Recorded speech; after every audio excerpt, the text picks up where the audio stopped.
at that one too? Sometimes. It's easier. So where did Barry go? Because he's got the first case. Uh-huh. I don't know. Where did Barry go?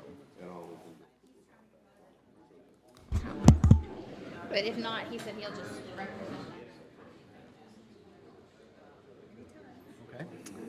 Well, wait till Tim gets back here. He's looking for Barry Baxter.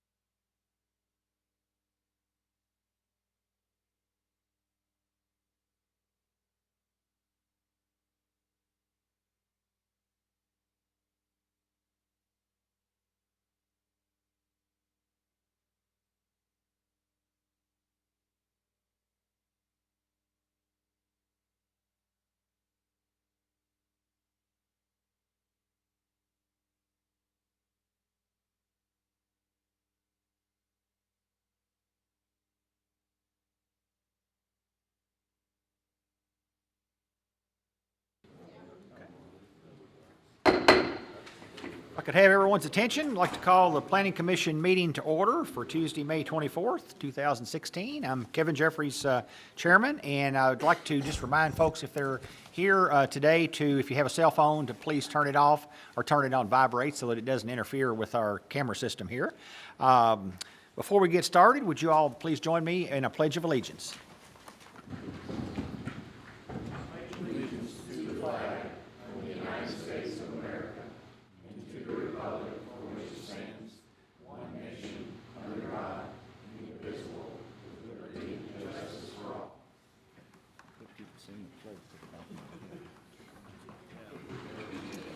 All right, thank you all very much. And we've got a little bit of a change on our docket this morning as far as the order.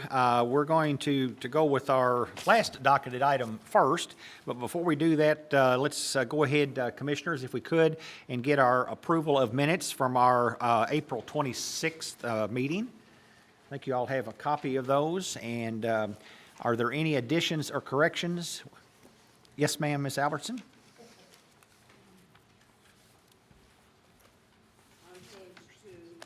Turn your mic on, please. Okay. I'm not quite with it yet. On page 2, Okay? next to bottom line, the G in LaGrange is not capitalized. Oh, okay. I mean, these are not biggies, but, All right. and on page 4,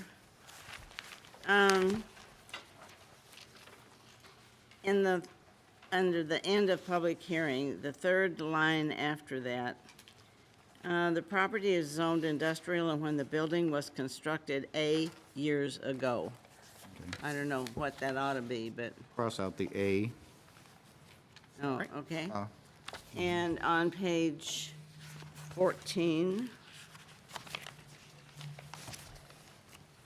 in the last paragraph, just a typo thing.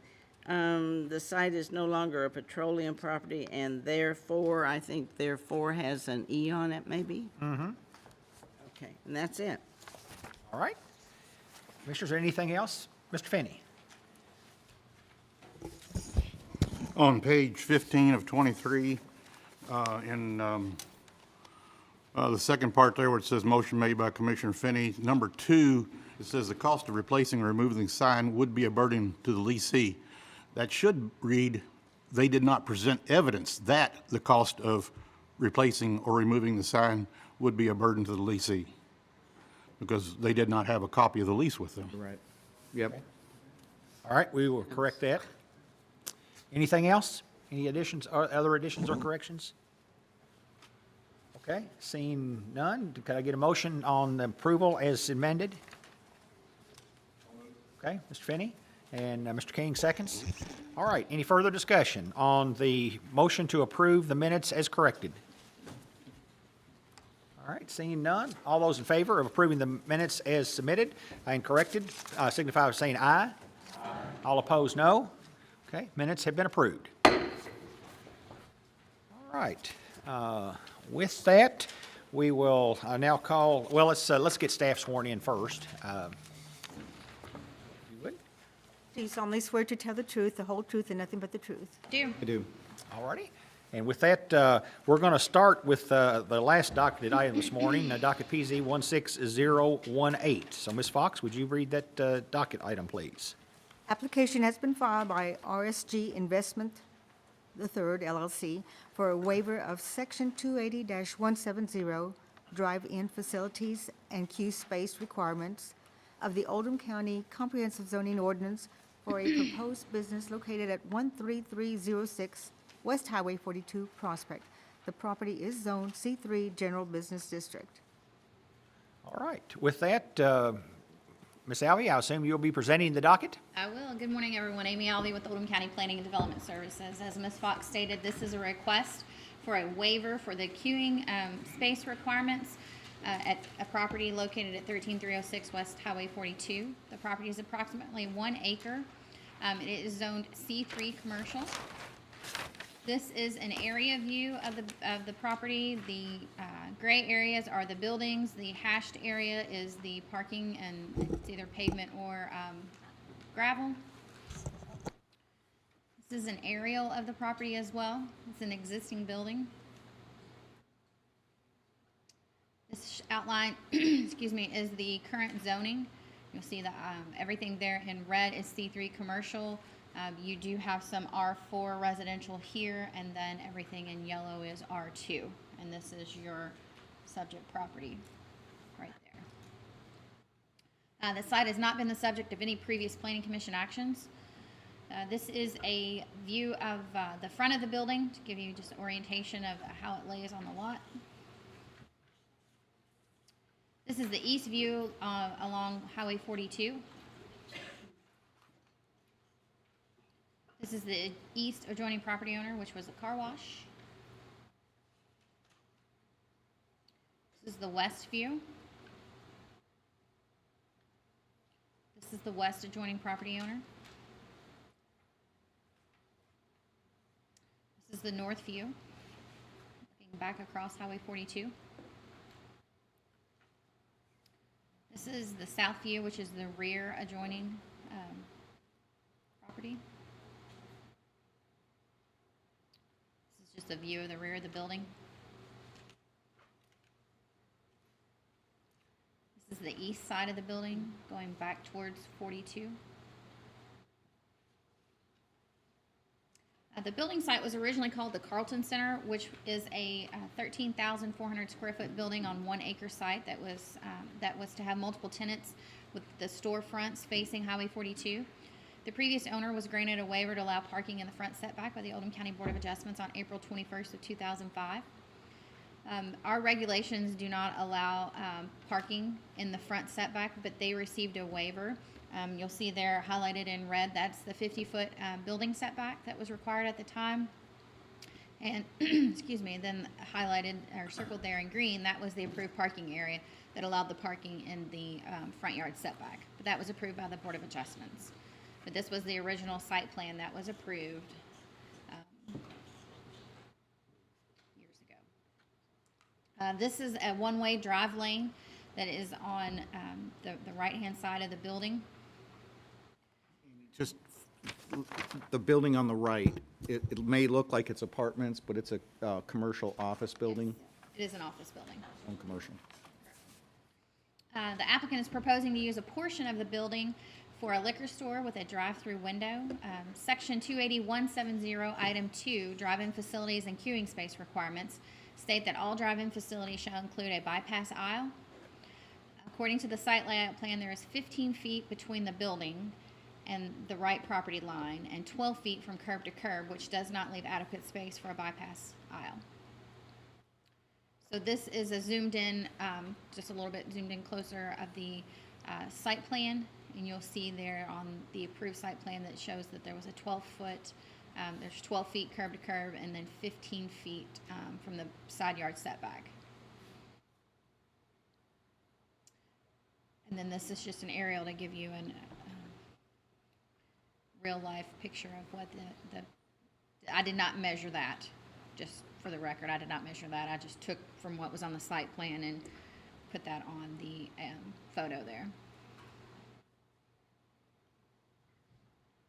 According to the applicant's justification statement, they feel it is an exceptional hardship due to the natural and man-made physical conditions of the site which prohibit them from meeting the regulations of having a drive-in bypass aisle.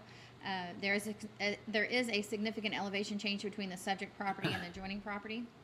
So this is just looking back from the adjoining property owner, which again, as Jim stated, is office complex. You can see here, there is a retaining wall, and that is the property line that goes through there. So in summary, the applicant is requesting a waiver of section 280170 drive-in facilities and queuing space requirements to not have a drive-in bypass aisle for the proposed business to be located at the existing building at 13306 West Highway 42. And that is all I have.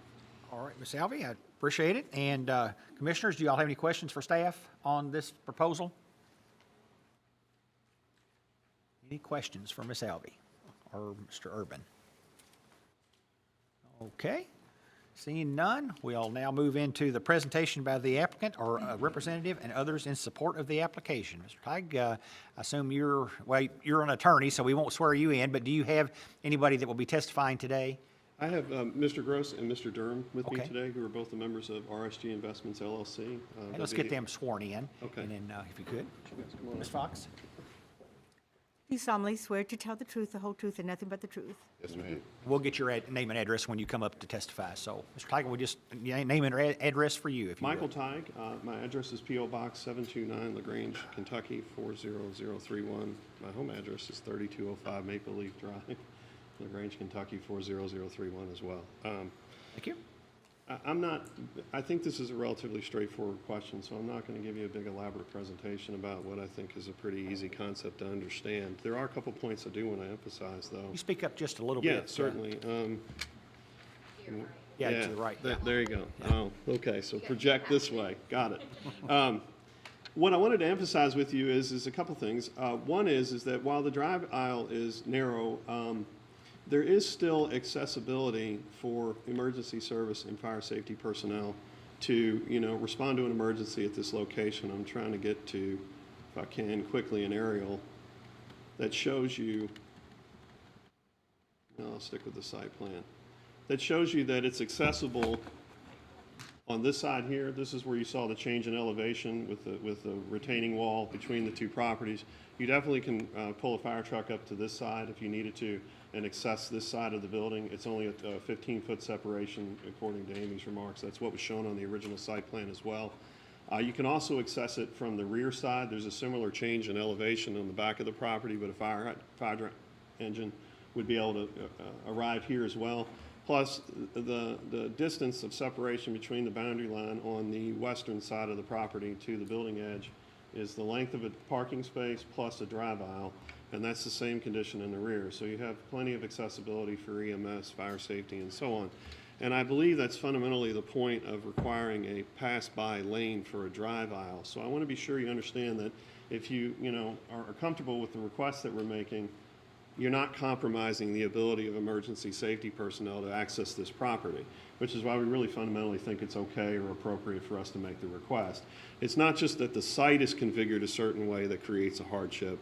It's that we're also still going to be able to meet what we think are the fundamental purposes for requiring that pass lane. So two other points is one, the site itself is zoned for this type of use, retail liquor sales.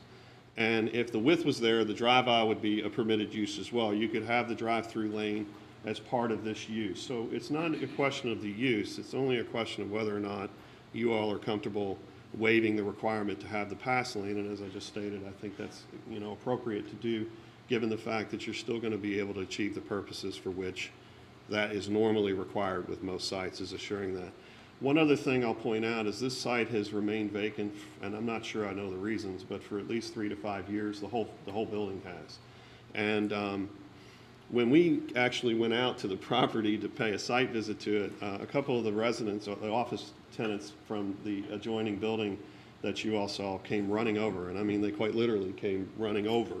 And they were interested to know why we were walking around looking at the property. Of course, we told them what our intention was, and frankly, we were very well received. And their point is that they have a hard time actually attracting employees and people to come to their offices and to work because it's so dead. There's not stuff nearby for them to go to lunch for, or not to say that they should be drinking at the lunch hour, but what their main point is there wasn't enough activity in the area, and that this building had sat vacant for 3 to 5 years. So it seems to have some energy now. Our clients are obviously interested in it, and that will create some presence on the property. But then next door, we understand that there may be a restaurant proposal as well, which they were very eager to hear about, because that obviously gives their employees in the community something to do.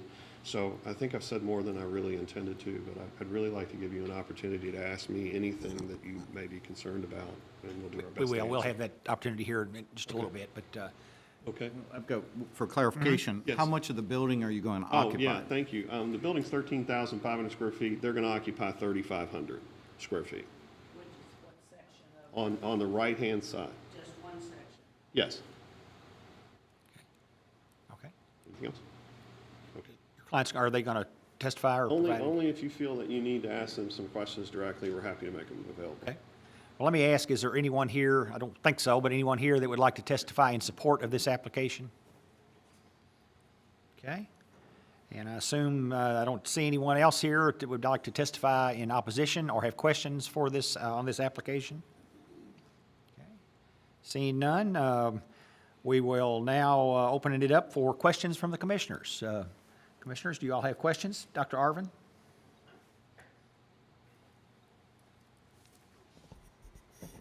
The client that you have is going to do, that's their drive-in window for the liquor store.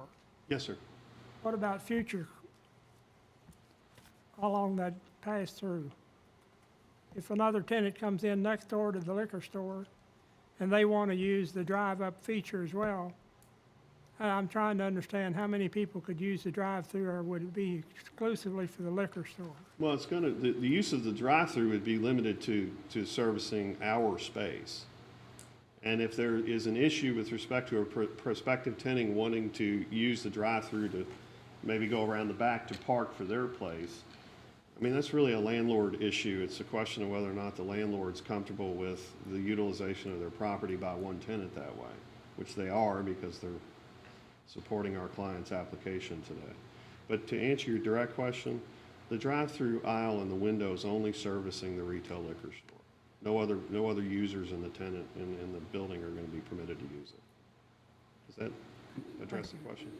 Michael, why don't you draw a line through that site plan, what you're intending to occupy? Use your finger, go right on the screen, draw the line. I'm doing this side of the building right here.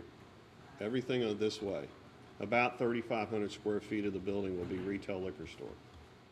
And then the window would be approximately here. Okay, so if there was a tenant here or a tenant here, they're not served by this window. Is that? Okay. Okay, is that all, Dr. Arvin? Okay, Ms. Bonet? You answered one of my questions in asking where the window is going to be located. Yes. I mean, I wouldn't think there would be a long line at a liquor store drive-through, but say on a Friday or Saturday night, my only concern would be the backup of cars in the line. I mean, how many cars would fit before it started backing up and interfering with the entrance or parking? Mr. Gross and I talk about that one too. Let me just make this comment before I ask him to answer your question. We are proposing to put it farther back to create more queue length within the site for that situation. And most of your peak drive-in is around 4 to 7 o'clock. And so that's where they'll queue, okay? But let me, do you know specifically? I need to get you to come forward, and we need to get name and address for the record first, if you would. Excuse me. Name and address. Robert Gross, 326 Winston, Louisville, Kentucky. Okay. It's about 160 feet from the drive-through window to the road. So if you figure 20 feet per car, you could get 8 cars in there, and we, Have to be a pretty hopping night. yeah, we normally only have 4 or 5 cars at the most. Okay, one other question. On the site plan, they have the parking spaces in the rear at a 90-degree angle, but in actuality, they're drawn at an angle like a one-way section. Are there plans to change that, and is there room to have 2 driving lanes on all other sides of the building? Because my thought is if other tenants need to utilize those back parking spaces, they'd have to drive through the queue to get to them the way they're angled right now. Or you could go left around and come to. Right, but right now, the parking spaces are angled at a way to where it's a one-way. On the site plan, it's not drawn that way, but in the photographs, it appears to be that way. We don't intend to change them to that. They're gonna stay at that angled direction that they are So you now. don't anticipate future tenants utilizing those spaces unless it was for employees, or that they're gonna have to drive through the queue to park Let there? me answer this with 2 parts. One Okay. is, we don't own the site. We're Okay. gonna be a tenant, so we don't control what the landlord decides to do or not do with those Okay. spaces. Probably if you could. move I'm sorry, I back closer keep to the doing mic. that to you That's guys. okay. So we don't own the site, so I can't sit here and commit today that we could alter the configuration of the parking spaces. Okay, but on the left side of the building, there is room for 2 cars to pass Correct. in opposite directions? Correct. Can you go And- to the, I'm sorry, if you put up the picture that Amy had that shows the back, is that, yeah, sorry. No, I think I know which one you mean. You mean the,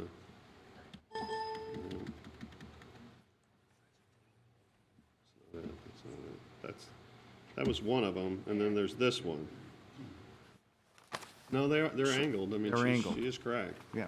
But we don't dictate the choice. Okay. It's the problem. And when you were talking about what area of the building you would take, does it extend all the way to the back? I mean, are you Yes. taking the full right side all the way to the Yes. back? Okay, 35 feet. It's 100 feet deep, so okay. All right, Okay. thank you. Okay, and before I get to Ms. Albertson, I had one question. As far as delivery trucks, I know with liquor store, you've got a lot of tractor trailers, I assume, that will be coming in Right. to deliver. Could you put the drawing back up and kind of show us how you anticipate those trucks delivering or, getting into your site to be able to deliver? Are they going to be coming in on the left side or the right side, or, Keep getting disoriented. There we go. yeah, that's probably a good one. 95% of our trucks come in through the front door. They come in and they park in the parking lot, they unload, and they wheel everything in through the front door.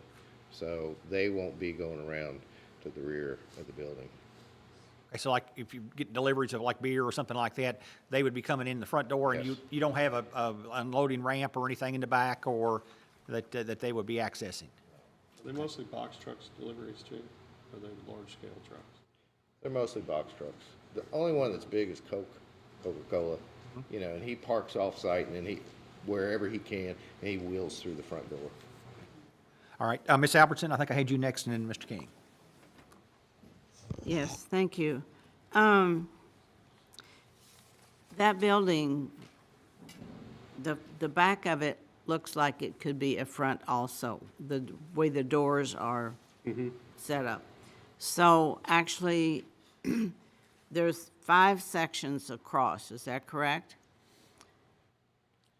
Doors, There are 5 columns. I don't know that they correspond Well, the to way that- partitioned spaces. I believe they are. Are the spaces already partitioned? I understand it even has a dirt floor, there's nothing inside at all. Gravel floor right now. Yeah. It's a gravel floor right now. There's nothing in Yeah, there. No okay. walls or anything. So basically, it could be, you could say it's designed to have 10 different units inside of it, 5 on the front and 5 on the back? Well, I mean, you can partition it a Yes. variety of ways, Okay. sure.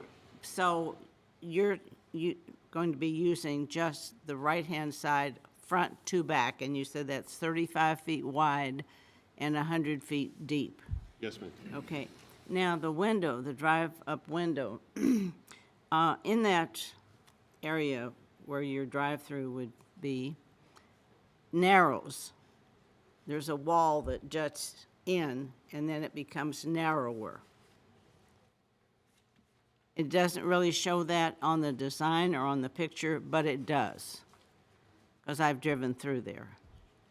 So I'm wondering if the drive-up window is before or after where that area narrows. There's a distinct change in the wall.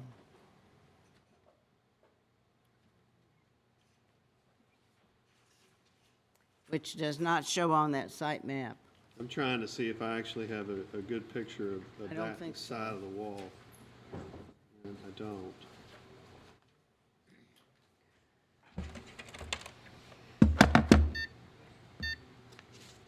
There you go. It goes straight back. There's No, no it- jet out in the wall. I walked No, the site. there is. If you look, if you count the post on the left, 1, 2, 3, 4. Oh, you're speaking of the retaining wall, not the Yes. wall of the building. Right, exactly, the retaining wall. Okay, well, that's what, we all were thinking, you were thinking the wall of the building. Oh, no, Okay. not the building, the retaining wall there. You're And speaking of right, oh, I can't do that here. there. Yeah, there it is. There's Oh, still, That's, yeah, there's still 12 feet according to the plan. All right, from but my- curb to curb. right. My question is, the window, drive-up window, would that be in this narrower end or the wider end? No, The drive-through window will be that third window, 1, 2, 3, which is. so it's sti- up closer to 42, so there is less queue area than if you had it farther toward the back. It's still in that wider section where you have a Yes. little bit of I buffer understand. Yes, zone. But that was my question. yes, Yes. Is that all, Ms. Albertson? Well, I'm still trying to Okay. understand here. All right. How far, do you know how many feet it would be, the window would be from the front corner of the building? Do you? Hold on, I'm pretty sure we don't have that measurement. 30 feet, give or take 30, 35 feet. So really, a room for 2 cars Oh, yeah, from, 2.5 before you ever get to the front of the to building. the corner of the building? Yes. Okay. So then you're talking, as you can see here, being out in the parking lot, or you can come right in from 42 and go straight back, Yes, either way. You would queue on the right-hand side of the lot, too. In other words, you wouldn't be in the front parking area, you would be to the right. So you'd have 2 past the building, then you have your ILA, which is another problem, interior landscape island, that grassy area right there that extends off Right. the building. Yeah. So you have the length of that, that's one more. Okay. And then you probably would queue the next one right in the right-hand side. So you're probably gonna get at least 4 cars, I would think, before you're into the front parking space area. You're gonna have 2 behind the wall, like we were talking, 2 to 2.5, but then that interior landscape island is approximately the length of one more. So basically, 3 for sure. Yeah, yeah, I think that's certainly reasonable. All right. Do you have any idea what the owner's going to do with the rest of it? Well, we know they're talking with a restaurateur for the left-hand side, but we're not sure what stage of conversation that's in. You know, that's all I can really tell you. I don't want to say more than that. All right, thank you. I have a question for staff. This waiver that they got some years ago to park out right close to 42, is that something that is a permanent thing, Yes, forever and ever? Okay. Yes. Thank you. All right, Mr. King and then Mr. Douglas. Mr. Chairman, I believe I've answered the question here with a review of the application. I was just wondering if we had the applicant, the authorization from the owner of the property, as the owner is not the one making the presentation, but we have that in the packet is what it's noted, so I'm Okay. done. All right, Mr. Douglas? My question's for staff. Yes, sir. yes, sir. Amy, have you guys verified there's no daycares, no churches, no schools within 100 feet? within That'll be done at the complex? time they apply for their ABC license. Staff doesn't do that. Staff doesn't do that. Correct. That's, Chief Smith will be the lucky recipient of that portion of it. Okay. I'm just trying to figure out why we're doing it first, but Okay. Anything else, Mr. Douglas? Okay, Mr. Horton? Thank you. Mr. Urban or staff or someone, regarding sort of the history of these kinds of waivers, and before a motion is made, so if you care to comment, fine. If you don't, it's inappropriate, let me know. But we have had a similar, at least one similar waiver request like this before, I think. even inside LaGrange, the city of LaGrange, regarding the queue space and these kinds of things, if I'm not mistaken. Do you all recall that? And if you did, do you Well, care to? It wasn't a waiver for the the passing lane. Correct. Didn't it have to do with the passing lane and using a parking space as part of the queue-up lane? It was squeezed down and a waiver was granted because of the parking and the Our queue space? regulations allow the queuing space to be, so if you have a space for 3 cars to queue in your drive-through, those are counted towards the number of parking. So if someone had to have 25 parking spaces and they only had 22 actual parking spaces, those 3 in the queue count towards that minimum requirement. Okay, so it wasn't exactly like this kind of Correct. an application? Yeah, they do have a bypass. Okay. if Thank you. what I'm Thank you, Mr. thinking Chairman. of. All right. Any additional questions? Mr. Falvey? As I understand it, the applicant is going to be a tenant. But are we giving the waiver to the tenant or to the owner of the building? Runs with the property, Yeah. Correct. It runs with the property. so it would be the owner of the building. So it's, when you say run with the property, it's going to be the owners then? Well, but Well, correct me if I'm wrong, Jim, but your restrictions in the code are covenants running with the land. So if you approve the waiver associated with the development plan, it applies to the property. So whoever owns the property would be entitled to that entitlement, to that benefit. with the exception of, we but the- usually say it only applies to the plan presented today. In other- So if you incorporate that into your decision, you can limit it to only this applicant. In other words, if we cease to use the property, then the benefit ceases with us. I think I understand that, but I would think the owner is going to be the benefit. I mean, I know the tenant will be also at some point, but The owners is, this is what Mr. King was alluding to earlier with his question. He wanted to be assured, correct me if I'm wrong, I hate speaking for other people, but he wanted to be assured that the owner was actually a signatory to the application process so that, that to whatever conditions of approval, to whatever requests that are made, that they are consenting to those stipulations, to those terms. And that's why we require owners to also sign on the applications when an applicant is making the application for them. You're correct. They do, as a base matter, receive the benefit of what the applicant does, but to Mr. Urban's point, you can constrain that in your condition of approval to just have it applicable during Mr. Gross's use of the property. You could have it sunset, for example, if he were to ever cease operating, then the waiver goes away. Well, unless you wanted to keep it at this particular use, not the applicant. So if they sold it to another liquor store operator and it continues as a liquor store, then the waiver stays applicable. But if it were to become a fast food service, you might have it change. do you have an executed lease right now from the landlord? No, we have the commitment to go forward. It's contingent. So we can give them that without a lease, a waiver? They don't have legal authority to it. You're granting it for the property, Yeah. not them. That's what I'm going back to. So Yes. why isn't the property owner here trying to get this done? It's often. Not the tenant. It's often done that way. It's done that way all over. Mr. Michael? Need to. I'm sorry. I understand your concern, and it's a very, it's a question that gets asked a lot, but the bottom line is that the way that the planning code and the application process works, owners are in fact required to consent and sign off on the applications when they're filed, and the purpose of that is to make sure that they are a part of the process and that they are consenting to whatever stipulations you might pose on the property, as well as whatever plans the applicant puts forward.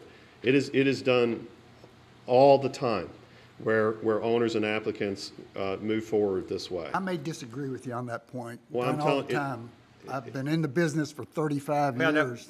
let's don't testify here, but be careful with that because. Well, your code application specifically permits and allows for it, and that's part of what it requires is the owner If consent. Let me ask Mr. Combs, our attorney for the planning commission. Mr. Combs, would you agree with his assessment that that is allowed and is done all the time? Oh, I agree with that. Turn your mic on, please.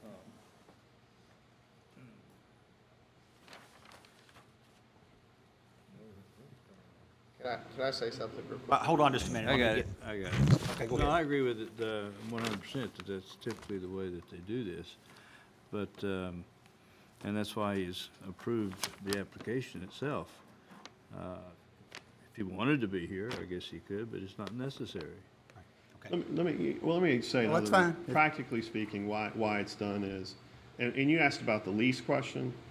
Well, I write purchase contracts all the time that aren't actually triggered until you all have told the prospective buyer that this is going to be a permitted use. And that's the same thing that's happening here. Mr. Gross obviously doesn't want to commit to a long-term lease if he comes here today and finds out that you all are not comfortable with the waiver he's asking for, because that changes the whole equation for him. And that happens a lot. So what I'm saying is with that part of the problem is that he doesn't have a lease, but what he does has is the owner's consent to move forward with this process to find out if this is going to be acceptable to you. And then if it is, then we move to the lease commitment and then the site moves forward. That's the ordering that we usually pursue. Okay? Is that, okay, And if go ahead. the application is approved, but they do not get their lease, okay, what happens to the approved waiver? Mr. Combs? It's, Is your mic still on?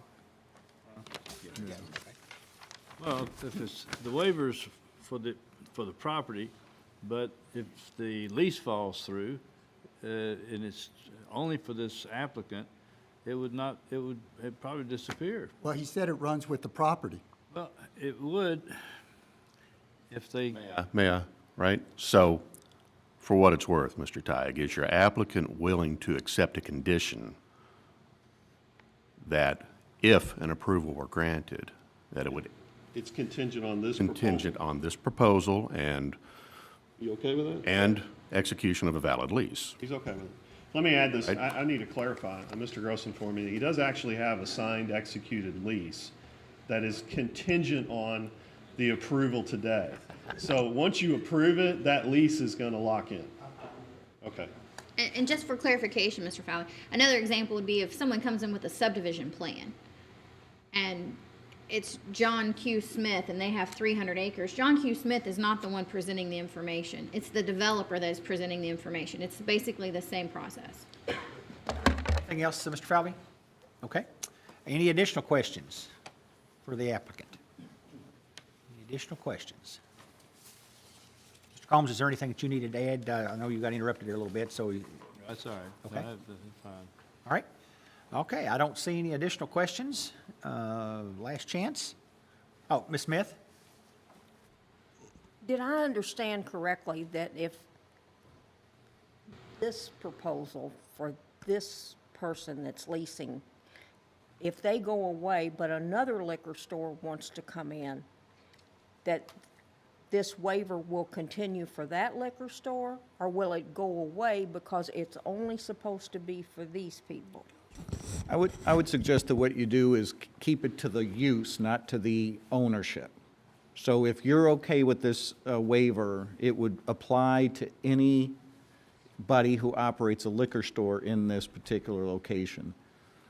If it changes uses, then you could say it needs to come back if there were a different user, a different, again, use of the site, not ownership. So Or leasee. instead of change your ownership, change your use, liquor store to fast food store. Right. So I don't know,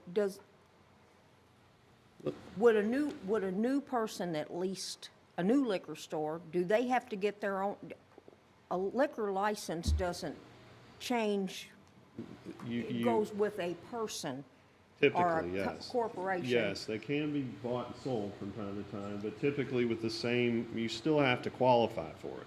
You still have to be entitled to it.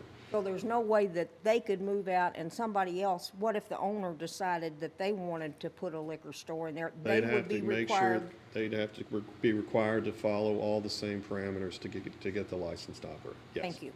Yes. Okay, any additional questions?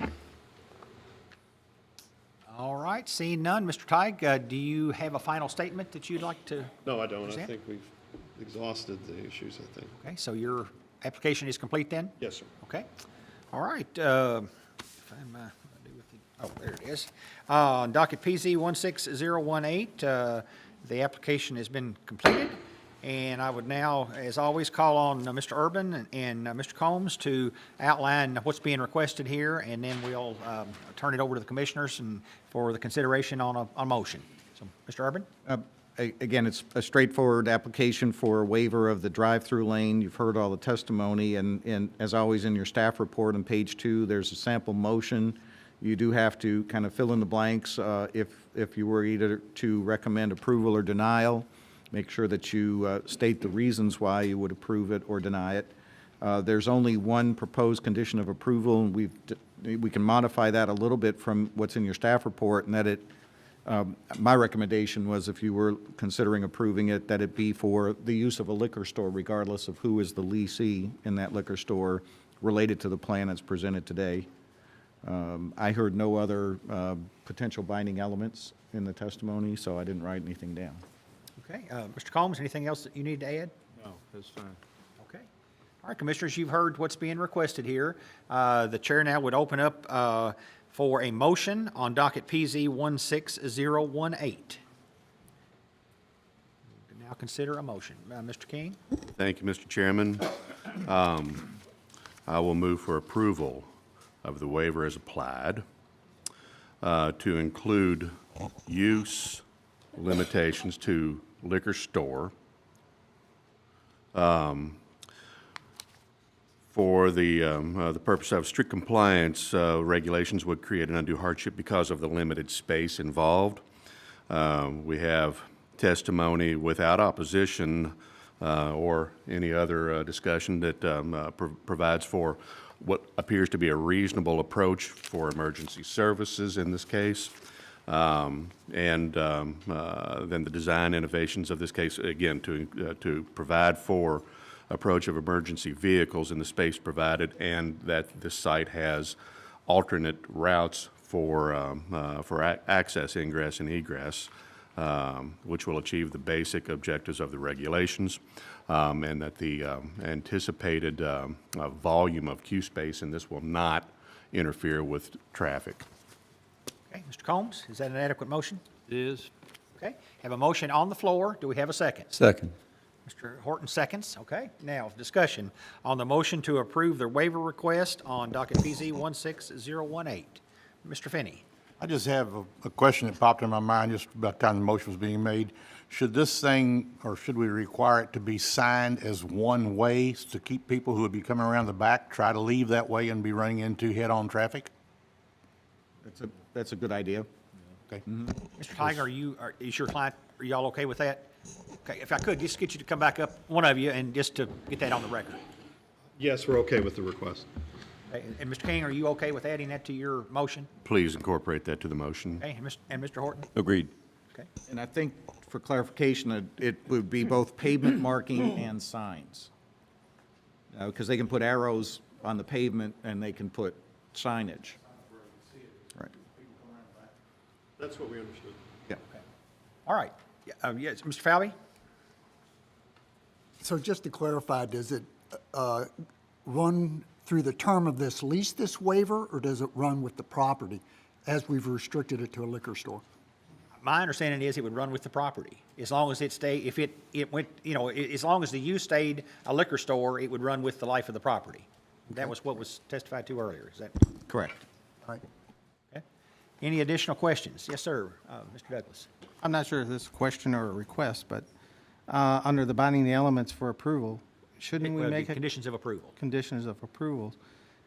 Shouldn't we put something in there about condition of approval that it has to meet the guidelines and follow KOC 16-410-181, which is our alcohol control ordinance? We don't regulate that, so I don't think But we we're can. making a decision here to Well, approve a liquor store in an area that we don't even know if it meets the standards of. no, we're making a decision to approve a waiver, not approve a liquor store. The use happens to be, if they don't meet all the other requirements, they Then don't the get a license. commercial zoning does, Right, okay. yeah, yeah. Gotcha. A good point, but I don't think we can, I mean, it's almost a given that they have to apply with that regulation. Ms. Albertson? Thank you. Do we have in our regulations the number of car spaces that should be available in a queue without interfering with other things? No, because every situation is different.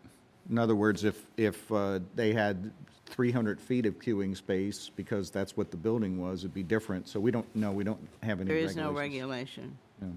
And I'm assuming that there is a regulation on number of parking spaces?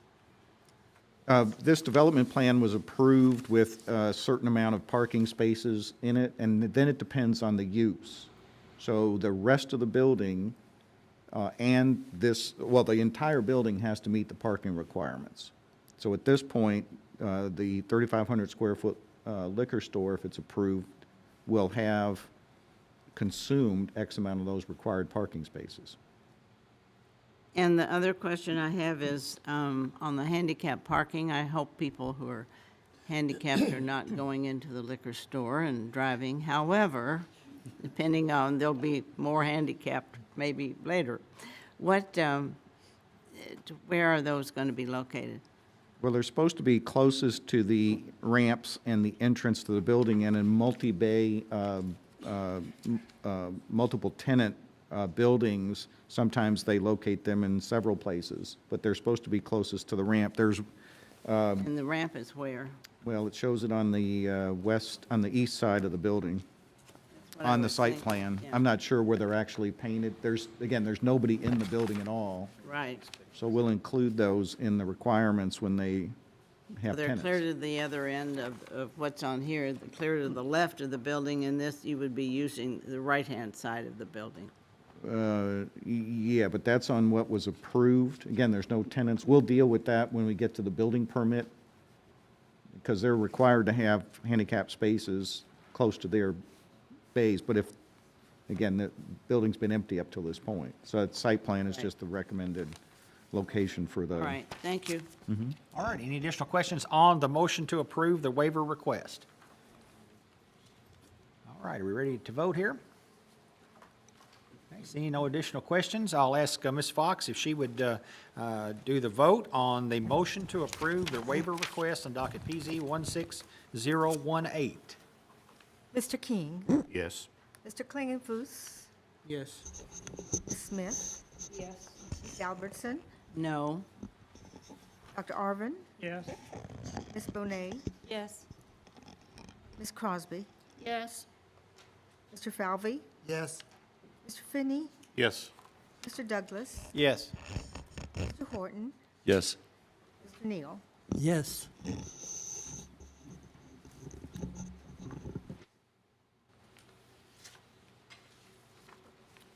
All right, the docket PZ 16018, the request for a waiver of section 280-170 on drive-in facility and queue space requirements has been approved on a vote of no, I think this is correct, 11 to 1.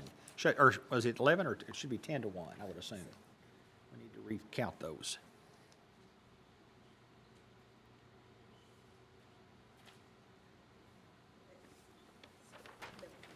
Okay. The vote was approved, to approve the motion on a vote of 11 to 1. So with that, we'll take about a 5-minute recess here and reset for our next docketed item. We have 12 folks here. The other docket. Is this part of the last one? That's one of them coming up, I think. Which one are you going to do?